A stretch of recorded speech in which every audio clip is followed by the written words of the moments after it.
Baik teman-teman, selamat datang di kelompok 3, di mana anggotanya yaitu anggota pertama dengan Bapak Ahmad Said Hidayat. Anggota kedua yaitu dengan Bapak Edwin Suryadi Fajar, anggota ketiga Ika Wandari, dan anggota keempat Agung Setiawan. Di sini saya akan menjelaskan tentang sebuah kasus di mana kasus ini merupakan salah satu tugas calon guru penggerak. Selamat menikmati ya.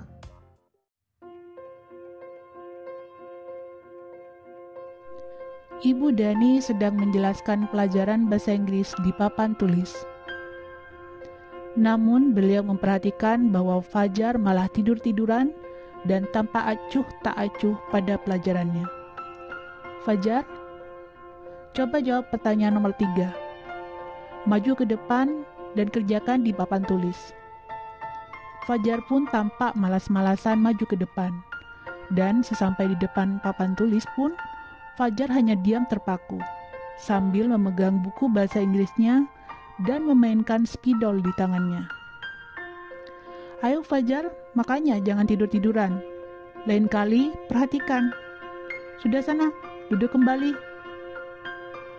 Kira-kira siapa yang bisa? Fajar pun kembali duduk di bangkunya.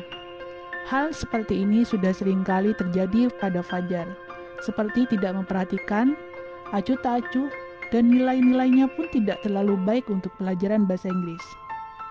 Pada saat ditegur oleh Bu Dani, Fajar hanya menjawab, "Tidak tahu, Bu." Ibu Dani pun menjawab lirih, "Gimana kamu, Fajar? Kamu tidak kasihan sama ibu ya?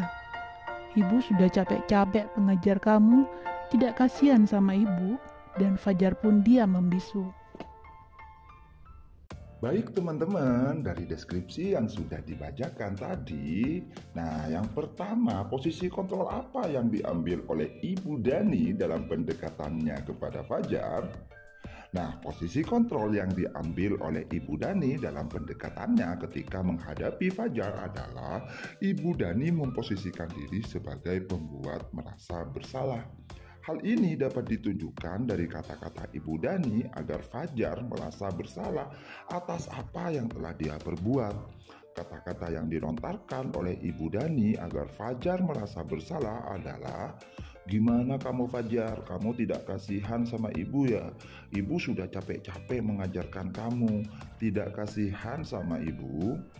Dan nada yang dipilih oleh Ibu Dani adalah nada yang lirih agar Fajar semakin merasa bersalah atas tindakannya tersebut. Nah, yang kedua yaitu tentang kebutuhan.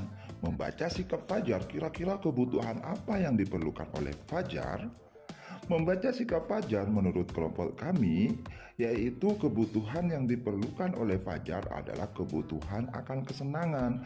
Karena dari sikap Fajar yang tidur-tiduran dan acuh tak acuh ketika Ibu Dani sedang menjelaskan pelajaran bahasa Inggris di papan tulis.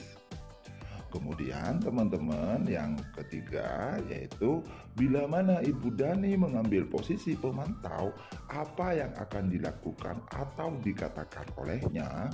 Pertanyaan-pertanyaan seperti apa yang akan diajukan? Jelaskan. Baik teman-teman, Fajar berdasarkan data hasil ulangan. Kenapa nilai kamu selalu rendah? Yang kedua, apakah kamu di rumah tidak pernah belajar? Yang ketiga, kalau kamu nilainya jelek terus, nanti prestasimu akan turun. Nah, perlu diingat ya teman-teman, posisi pemantau berdasarkan pada peraturan-peraturan dan konsekuensi.